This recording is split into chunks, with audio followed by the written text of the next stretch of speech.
Yeah. Like I said before, when there's the best, we also have to balance the world with the worst.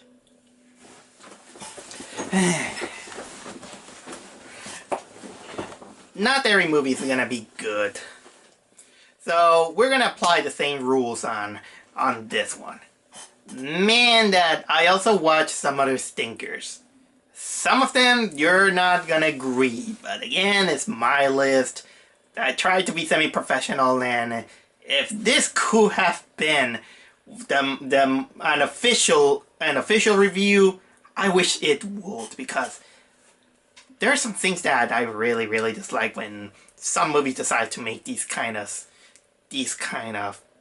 stinkers, let's say. But again, I saw many that they deserve to be on the shit list, but they couldn't fit in. So, like the last time, let's start out with the honorary worst, the disrespectful ones. The ones that barely made the list. But, truth to be honest, they wouldn't fit. I wish they could be on a top 15, but no. These just 10. Just 10. So let's go with the honorary worst. Well, or dishonorable worst. Dishonorable worst. So, my first dishonor worst. Oh, I heard the people screaming at me or yelling at me. It's Ralph Breaks the Internet. Oh dear. This is one of those in which I always know that there is something shady on the community when it's about movies, because Disney has the magic power that they're gonna give you a platter of shit, and you're gonna eat it happily because they're gonna say, they're for children. Always saying that they're not for me, they're not for children, and this is a really lame excuse that we need to stop. This is not something to intelligible talking, and labeling me as something that as someone that has acquired taste or something like that, and labeling me saying that I am over exaggerating for a movie. This is technically no excuse. You guys are no different than kind of like the witch talks that they gave on the Assassination Nation. Okay, rant over. The problem that I have with Ralph Breaks the Internet is that despite that it has a solid premise, I admit that, I do have a problem with Vanellope. Vanellope is one of the most annoying characters of the Disney community, and I know that many people laugh at the princess parts. I'm different. I find it the most cringiest SJW excuse to blast out the Disney princess thing. They should have been better ways. I mean, there's some things that I kind of laugh, but Vanellope's voice is so irritating that I didn't like it how it goes, and the whole plot, it felt like unfocused in a way. And in a way it feels distracted. It's still distracting. Although to give it credit, I seen worse ways to embody the internet. I was like the Emoji Movie. But this one, well, I can't say that it is better than Emoji Movie, but not whole a lot. It kind of shows that it's gonna take really hard way to create a one-note premise of the world of the internet into a big movie. And Wreck-It Ralph kind of fails that. Oh, and on a side note, Disney, stop with your presentations! Stop it! Number two is a movie that the more I thought about it, I tried to be forgiving, but I couldn't. Jurassic World Fallen Kingdom. Oh man, I didn't want it to put it on the list, to be honest, because well, dinosaurs are fun. I was forgiving on Jurassic World, but and I'm not a fan of the Jurassic Park books or movies that there is. I like the first one. The second one is a guilty pleasure. The third one I never saw. Jurassic World was it has this it was popcorn flick, but I will never forgive how preachy this movie wanted to be. It has some good things, but man, that it felt like it was getting too confident on building a franchise about it, but they didn't build it how well it is. But the thing that harms the movie a lot is two things, in my opinion. First of all, there is this cloning subplot that comes out of nowhere. And I was like, what? Where did that come from? And of course, the biggest problem that I have is the ending. The ending is just atrocious. It's really selfish. As much as I'm this guy who really wants to condemn humanity for a lot of things, I don't think that was the best. The best way they did, and the reason that they did is it's just lazily written or doesn't felt earned. It doesn't earn its cynicism. I'll say it at once. It feels funny how a little girl condemns humanity just because they're saying that they're alive. Yeah, good luck with many dinosaurs roaming the earth, eating children. They're alive like me. It's not like she wanted to do it for revenge. If this girl at least gives us a moment that she just wants to have revenge on humanity, I will accept that. But now they just wanted to play out cute. And that's reason enough to become one of the dishonorable mentions of this year. And the number three is an honorary worth dishonorable mentions. Is just like Assassination Nation, which is kind of like a bad movie that it just so crazy. This one is probably one of the funniest films I have seen, even though it was unintentional. And that is Truth or Dare. Truth or Dare. I'll tell you the truth. This movie's terrible. This movie is bad. It has terrible characters, lame kills, and all of it.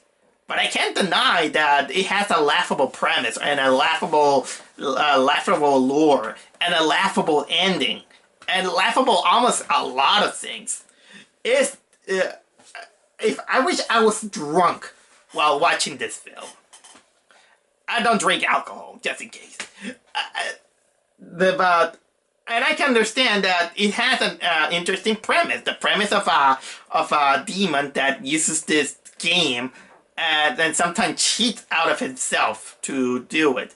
But this movie, this is one of those few movies that could have been easily solved if the character were a little bit, well, novel. And funny enough, this movie takes a snap on self-righteous Goody Two-Shoes character, showing that despite that, they're as selfish as we are, as anyone are. I mean, we have a character who they think that she's a good person, but then she becomes probably one of the kind of like the little girl who condemned humanity in Jurassic World. And, we got two people who condemn the world in this honorable mention. But at least in this one, it's funnier in a way. It's unintentionally funny. You're gonna hate it, but probably you have some sense of humor. You're kinda laugh. It kind of reminds me of the mentality of Danganronpa in a way, in which the many of the characters are kind of goody two shoes, but they felt like they don't want to. They don't see the other side of the killer or something like that, and they condemn it. And in a way, the character who are most cynical, and they have the most are probably the ones who are mostly on the right in a way. Okay, I'm getting a little bit too cynical in this honorable mentions, but so I'll let you know that truths are there. It's just a dare. This movie is a dare to watch if you're for a really really stupid film. All right then, let's start out with the list. And number 10, I am not. I can see pitchforks and torches going through to me, because number 10, that weekend with Truth or Dare wasn't enough for a horrible weekend. Number 10 is Rampage. It's no surprise that every single movie based on a video game, they're gonna screw it and they make a terrible film. Okay, I gotta admit that Tomb Raider wasn't that bad, but it felt lacking in a way. But Rampage, it was just insulting in a way. I have nothing against Dwayne Johnson. I think the guy is charismatic enough. I mean, I like Skyscraper, at least it's a fun film, but I don't know if that was fireworks or someone is trying to give me a warning, but I don't care for the warning. Rampage. Rampage is this film that it tries too hard to put out a story to make Dwayne Johnson likable, but the jokes kind of come off as corny. The story, I know that it wanted to set up the corniness, but man, that it tries too hard, and it misses the point of the video game. The video game basically is just a giant ape, a giant lizard, and a giant wolf destroying cities. But why this one misses this point? Because this movie felt one-sided. It wanted to side with the most human of all the animals, which is none other than the ape, George, and they made him white color and it doesn't fit in a way.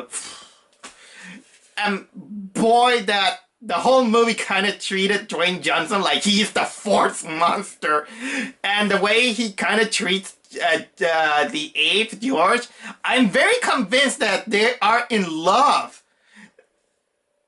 But because of this total one-sidedness and this whole corniness, and this bad intent, the bad trying to do it, I kind of really hated this film. Even the ending, I hated it. The only saving grace that this movie has is the climax of the film, where they finally begin to destroy the cities. If only this movie managed to take out Dwayne Johnson and just let the military do stuff. I'll say this, at least this movie's not Jumanji. Because Jumanji, I fucking hated it. I'm one of the few people in the world that not only hate Jumanji, but also one of the few people in the movie who hates Rampage. So let's move on. Because at least on number 9, many people will agree with me that it should be at least on one of the lists. It may not be higher, but it does deserve to be at least mentioned. And that is none other than Slender Man.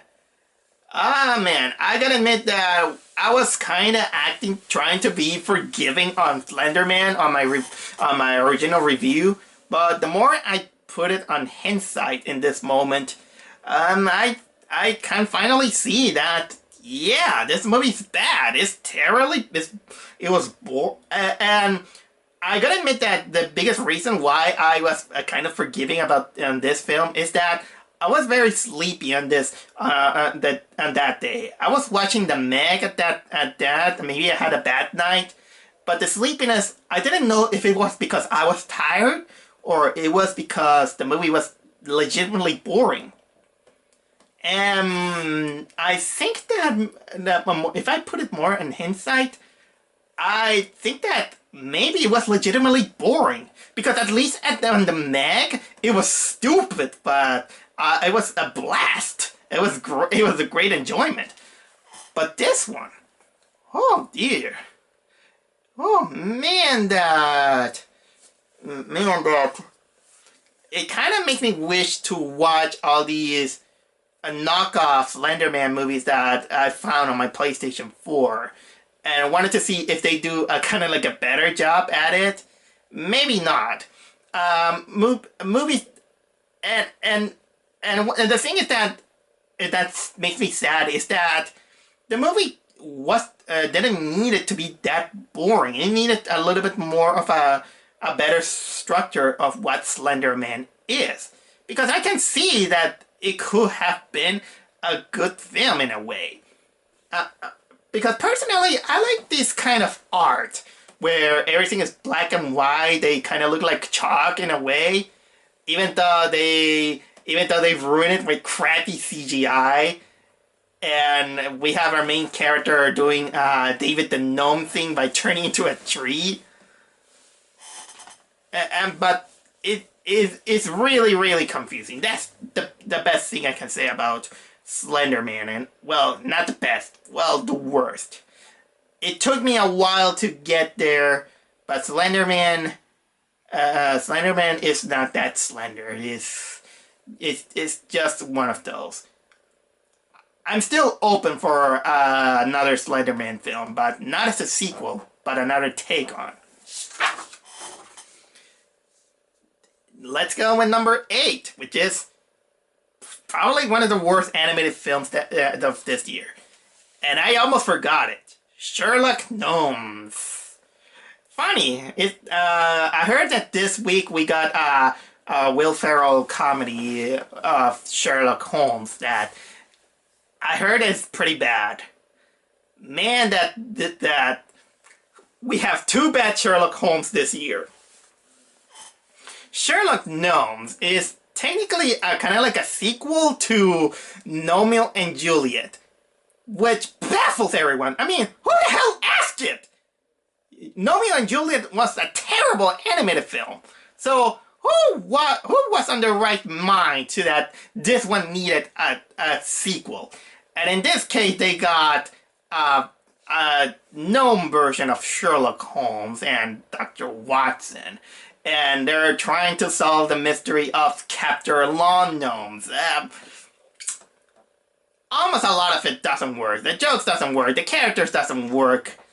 It's just a movie that was just there just for the cash in, and they just wanted to do it for, little children to enjoy. This is, again, I hate when they give out that excuse. I hate it when people say that they're not made for me. They're made for children. They're not made for children.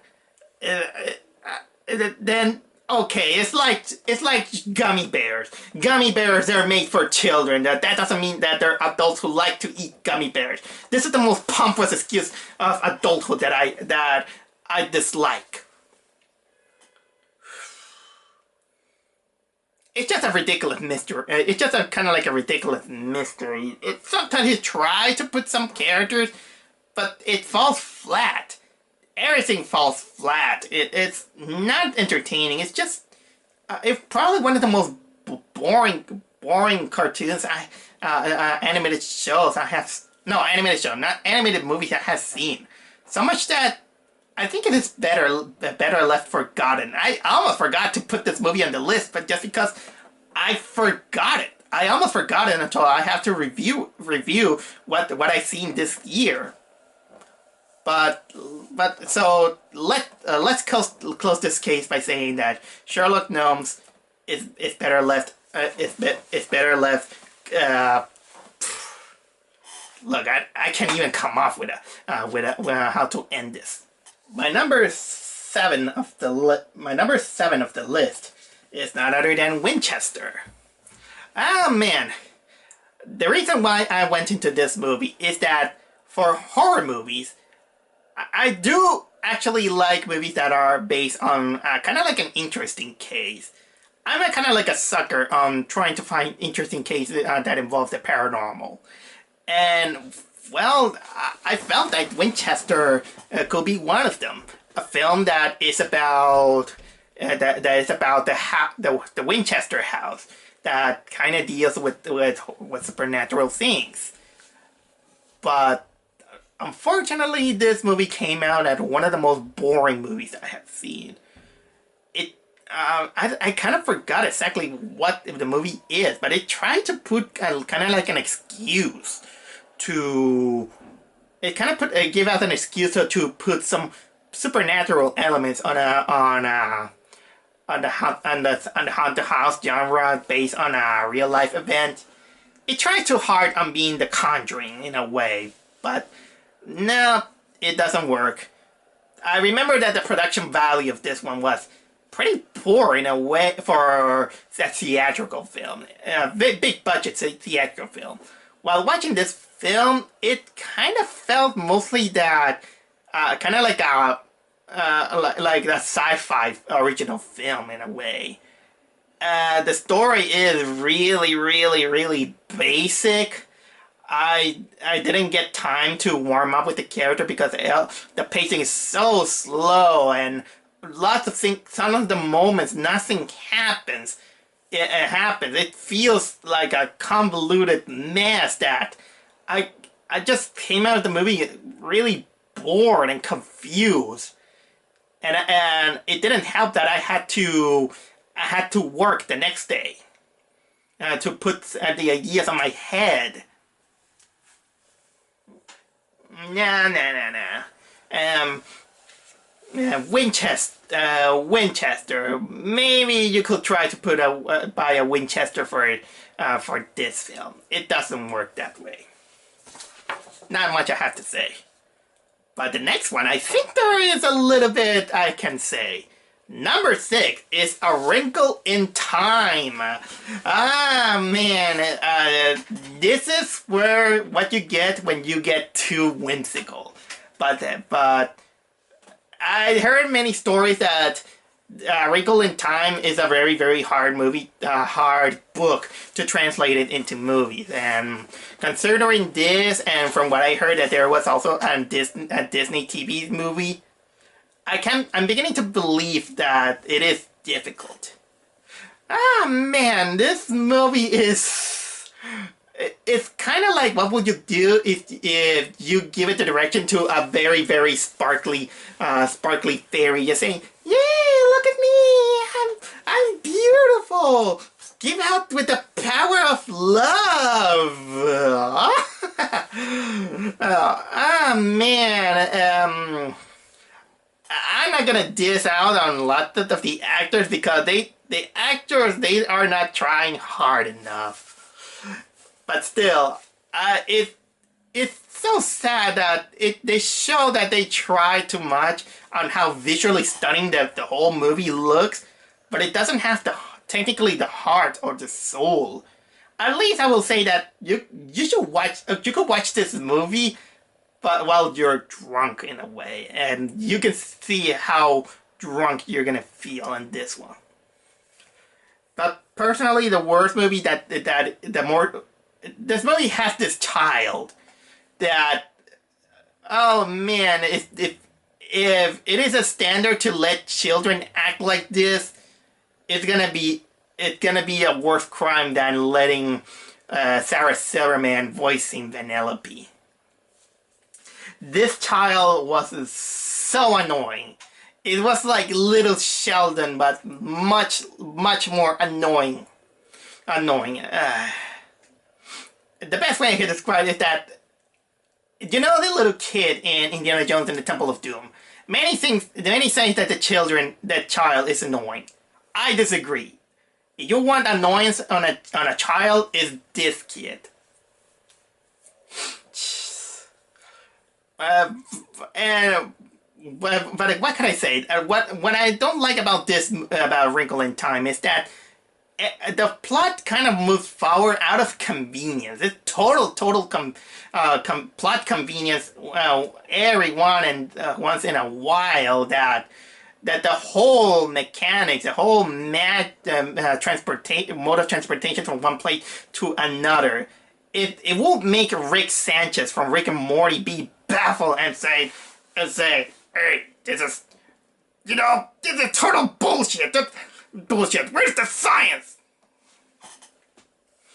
So, A Wrinkle in Time is just a wrinkle in the whimsy. So, one of the worst of the year. My number 5 worst movie of the year is none other than Kin.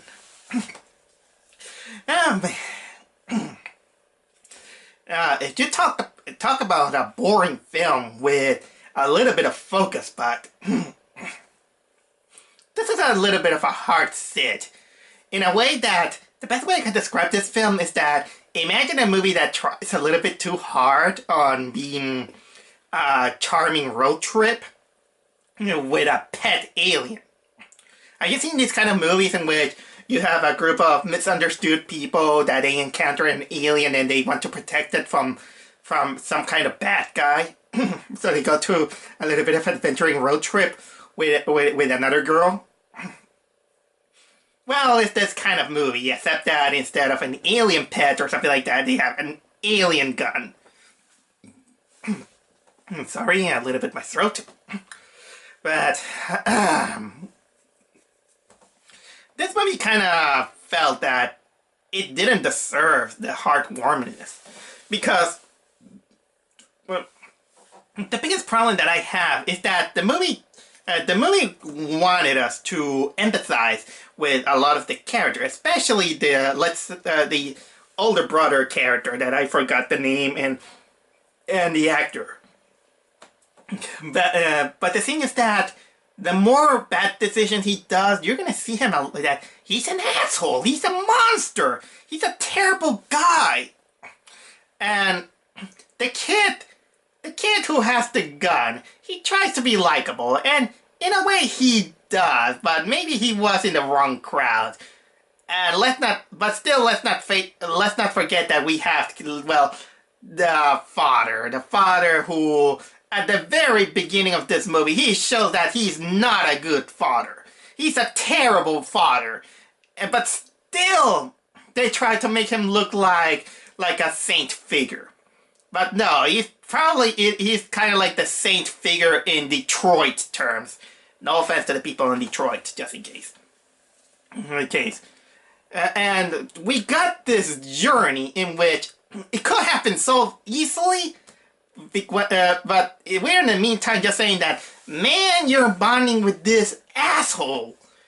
Everybody is an asshole, and you know what? This alien gun, well, it looks cool in a way, but it doesn't feel like it belongs to the film. It kind of feels like you can have this kind of movie without the gun. I'll get to that just in a minute. Probably the only shining thing that this movie has is James Franco. James Franco has this vendetta to this guy because in this accident killed his brother was killed, despite that the father was killed also, and they gave him this Viking funeral, and he just decided, I'm gonna get that guy. And the way he acts is kind of enjoyable.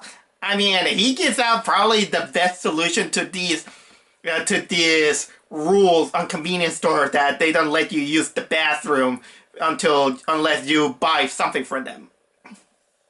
Yeah, by pissing on the counter just in case.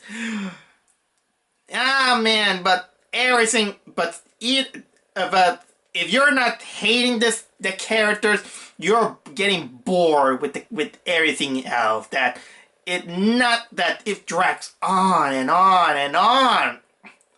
And then we got the climax, which this ending. The ending is the most what the fuck you're watching. You know, I'll ruin it here again. I'll ruin it right now. This gun, which they managed to almost kill. There was this Western showdown. We also were during the movie. There were kind of like two guys trying that looked like aliens, who were they were trying to track down the gun. We in our heads we thought that they were gonna be aliens, but no, they freeze time except for the kid, and it's Michael P. Jordan and another woman. They're in this futuristic suit, and they say, "Kid, you're from another world. This gun is yours, but you can't use it yet. We live in this world where there's war, but we're gonna get you, but not yet. So wait for us." And they go and they go away. And my mind is like, "No, please come back. There's a better movie on the other side."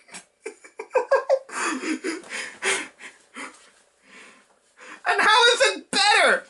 How is it better in better hands? You put them with a shitty father, with a shitty older brother, and that he's going to jail. How's that better?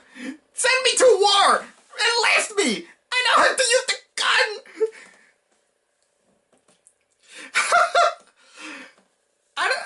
In a way, but still, it's a terrible movie. Yeah, I agree with you, smartphone. But oh, number 5, Ken. Reason with that alone, this movie sucks. But man, that is a suckish of suck. Not. I won't say that the same with number 4 with Venom. Venom. At this point, Sony, just give up making Marvel movies. Just give up. While I am a guy who tries to deflate the ego of Disney, I'm gonna say that Disney in this case is on the right to have the rights of Marvel. Every single one of them. Because Sony doesn't deserve it, and and just like DC Universe, it's too stubborn to give up. And Venom, man, if it wasn't for Spider-Man Into the Spider-Verse, I would have less faith on Sony, how they handle their product. But let's not go there, because I already talked about the good things about Into the Spider-Verse. But Venom, it shows how this character, Venom, doesn't work without Spider-Man. It doesn't work. I know that they tried, but this is a good experiment that shows that it's not. You can see on the cinematography that things lack. It has plot holes that ruins the film. I know that everything has a plot hole, but this one it's kind of like a giant Swiss cheese. Tom Hardy tried his best, but I'm not gonna fall with the cool Venom voice, because it doesn't work if the chemistry and the dynamic of all the characters work. Plot convenience happens just because it happens. Character development happens because they happen, but they don't have a flow. Some of the moments that they have is really, really embarrassing. I mean, the whole scene at the restaurant is is really embarrassing. It's as embarrassing as the dancing scene from Spider-Man 3, the Sam Raimi one. The Raimi one. The villain is kind of really stockish, and then we got a character that when Riot finally appeared, it was kind of like too late and with almost no motivation or something like that. Even Venom doesn't have a motivation to care for the characters. So, so technically, this movie is just crap. And I just hope that this movie it's just left forgotten like a turd in the wind. Oh yeah, that's a line on the film.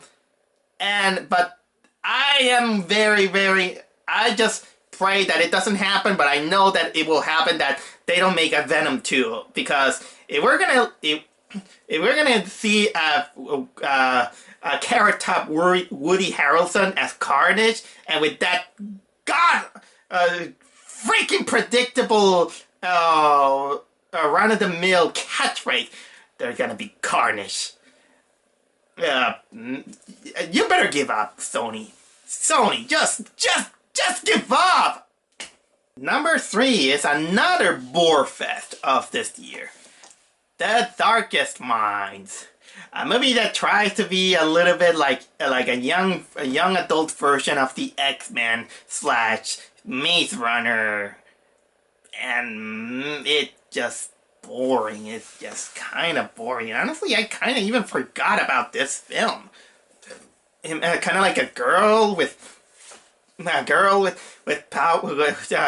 Young people gets power. They kind of are separated because of their color codes, because they feel they have the power kind of like X-Men, but it's kind of have you seen these kind of young adult films like what was it? Yeah, Maze Runner is the one that I have in my mind.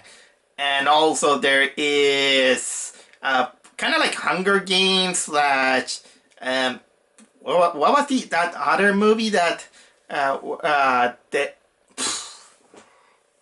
name escapes me. The name escapes me. The Divergent films. Yes, that kind of like Divergent films. They're trying too hard sometimes, but I think that the problem with most of the young adults film is that they think that when you're a young adult, that means that you're always moping around, look angry like this. They always talk about romance, even though the romance it looks unchemical. I think this is the biggest problem that I do have with some young adult films / novels. Although that doesn't mean that I hate them all. I mean, let's take for example the Maze Runner. The Maze Runner was lackluster. Even I saw the finale at the end of January, and I think that the Maze Runner has some interesting stuff. I'll say it's not spectacular, but at least I think this one tries. It was a little bit more entertaining than The Darkest Minds, because if you put it on hindsight, The Darkest Minds also feels kind of empty in a way. Almost nothing happens. They just go to a road trip, find other people, but the usage of their powers is, now that I remember, this movie kind of nothing happens. Almost no action scene. They just talk. And the least of the action scene you're gonna get is on the climax, where they're gonna show that there's gonna be probably a big revolution, but we don't get there. Now I can see why the Maze Runner, while lackluster it is, why at least tries, because at least they have some evil machinery and zombies in one way or another. Although the third one I kind of forgot about it, but I'll say that I'll rather watch the Maze Runner trilogy more than The Darkest Minds. This is a failure of a young adult the novelization. I don't know if this is a novel, but it's just boring that almost nothing happens. And number 2, now we're going to get to the big leagues.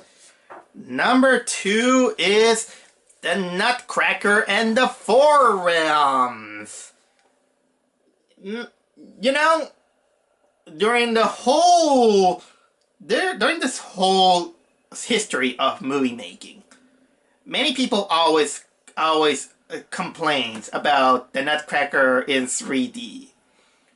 They always complain that it's too dark for children because of the Nazi symbolism. I'll say this: yes, I agree. This movie is the Nutcracker. The Nutcracker 3D is a very, very mean-spirited movie, but even though I do like the tone that they wanted to go to a darker route of using Nazis. Nazis should never be forgotten, and even children should be aware about what humanity can do when given that kind of power. And I will never disagree in Nutcracker 3D of using Nazi symbolism, because I like the idea. It's the execution and the rest of the things that are terrible. And I can see why it is one of the most hated adaptations of the Nutcracker. But what it has to do with the Nutcracker and the Four Realms? Easy.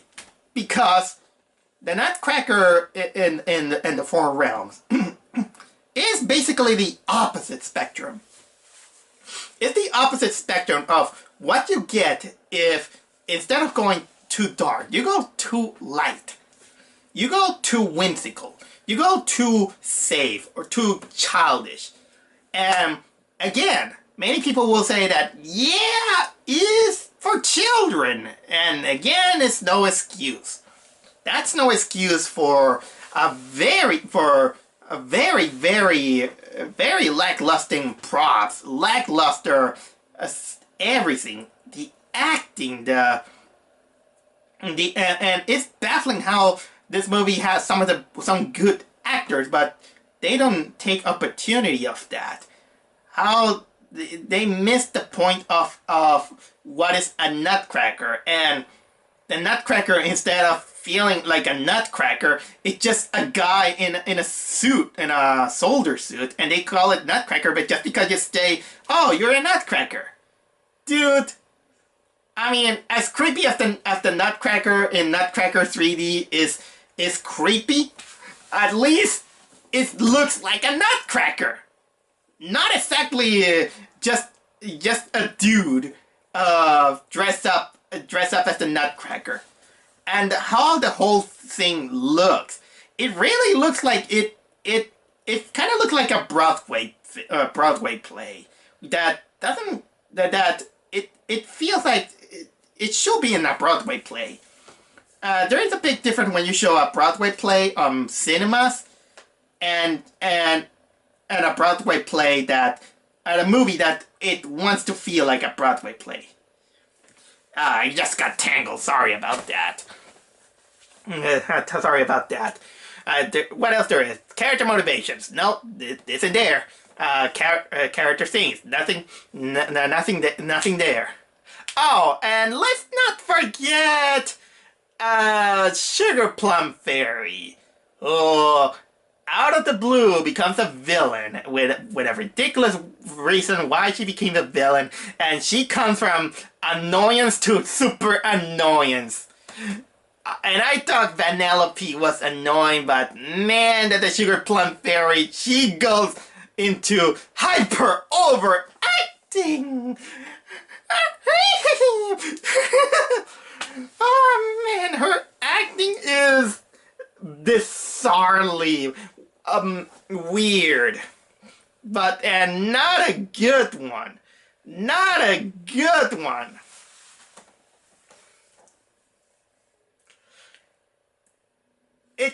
For a movie that is of Disney, that I'm aware that they have a lot of inspiring people, inspiring artists who wants to do their best.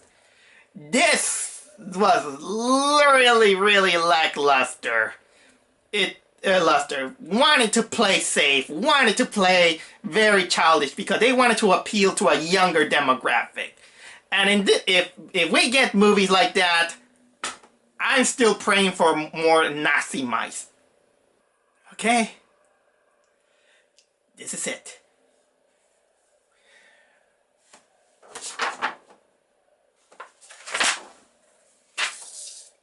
It's time. I hope you're ready. Which movie this year was the most miserable experience of movie watching? A movie that, for every single worst movie that I have seen, it turns me into a horrible person, and which the worst horrible things to happen to everybody in who are in there, especially to one man. One man. A man who doesn't deserve to be on a director's chair. A man who doesn't deserve to be on a producer's chair. A man who doesn't even deserve to be on this planet. Okay. Here it goes. Again, if I say mean-spirit things, it's because some movies or some events can bring out the worth of humanity on a human. But if there's a movie that woke up the beast and the monster on me, it will be my #1 worst movie of this year. And I am myself to blame. My #1 worst movie of the year is fucking Show Dogs!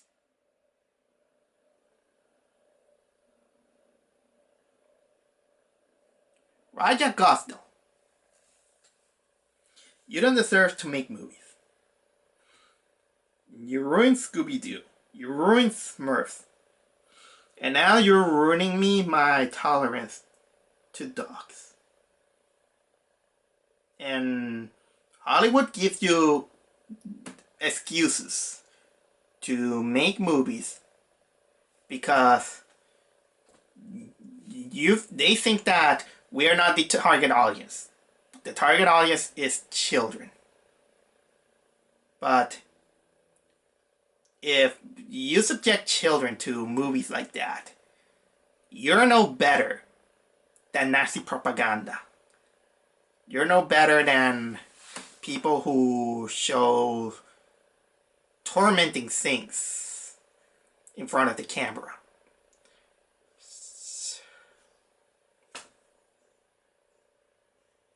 You know that in North Korea there is a cartoon called what was it?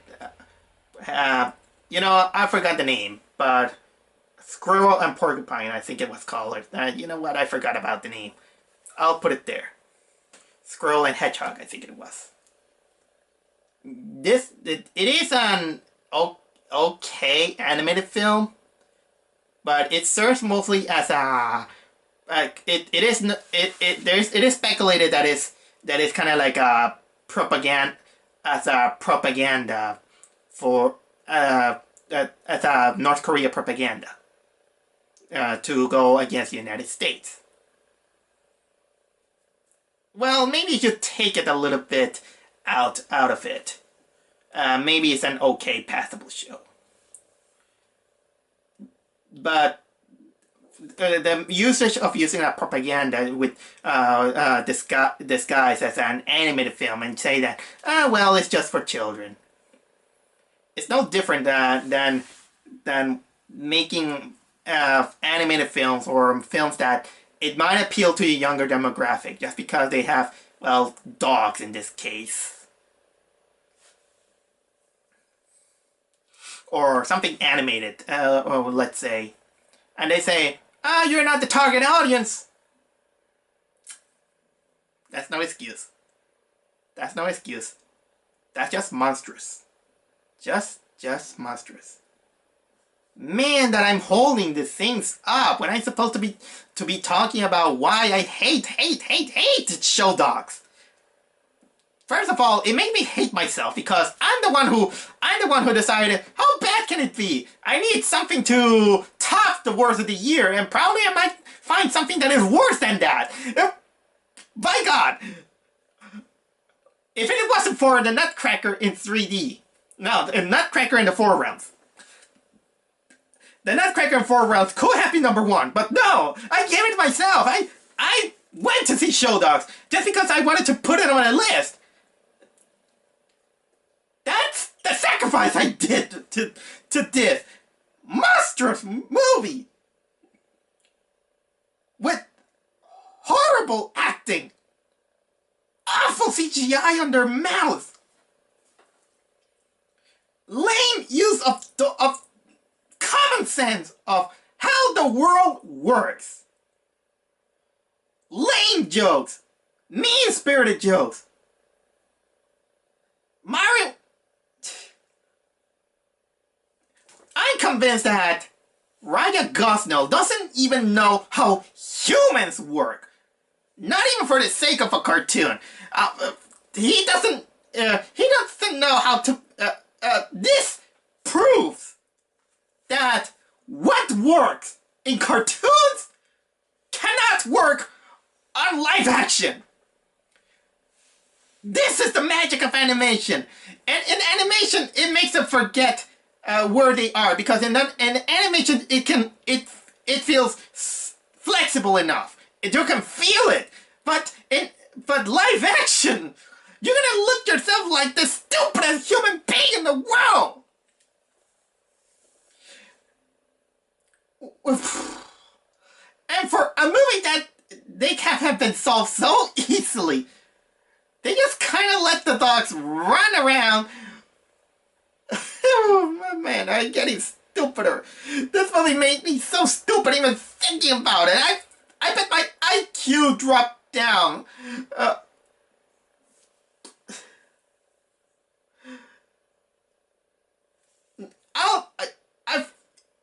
I can't prolong this. I can't prolong this on how miserable the experience was. In every single minute, my IQ dropped down. This movie is not just bad, it's just dangerous. This is the most dangerous film I have seen this year. It's just dangerous. I mean, it's apparently this is the tradition that every year we might find a movie that should be burned from existence. Like last year we had the Emoji Movie. This year we got Show Dogs. Show Dogs. I'm getting scared, people. I'm getting scared of humanity. I'm losing my faith on if we are gonna keep giving Ryan Gosnell more jobs. But at this point, if you want to see my detailed rant on how this movie broke me, there is a time and place. You can watch my video about it, my vlog about it. It's an hour long. I don't care. You want to see me rant? Go over there. But in the meantime, sorry for spitting. But in the meantime, Show Dogs is the worst movie of this year. It's the biggest loser of this year. Congratulations. I got dumber watching Show Dogs. You made me reconsider the neutering of dogs or making them sleep. But no, Ryan Gosnell, go to sleep. Don't make any more movies.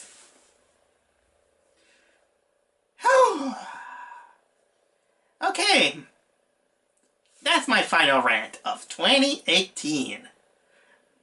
I gotta pick up the pieces because whatever your gloom thinking about bad movies, you also think about the good movies and the hopeful things that the next year are gonna have.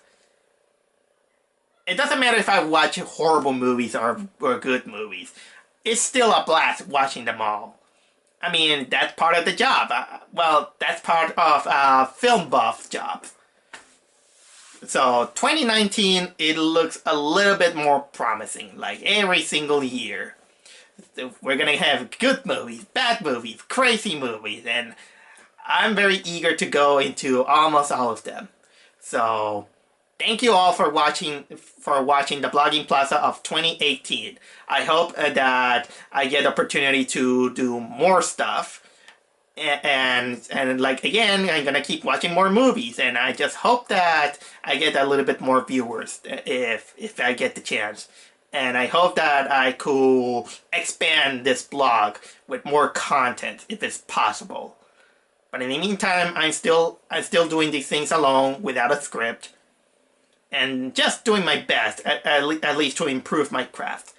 But I just hope that you help me grow. Not only for the channel, but to myself.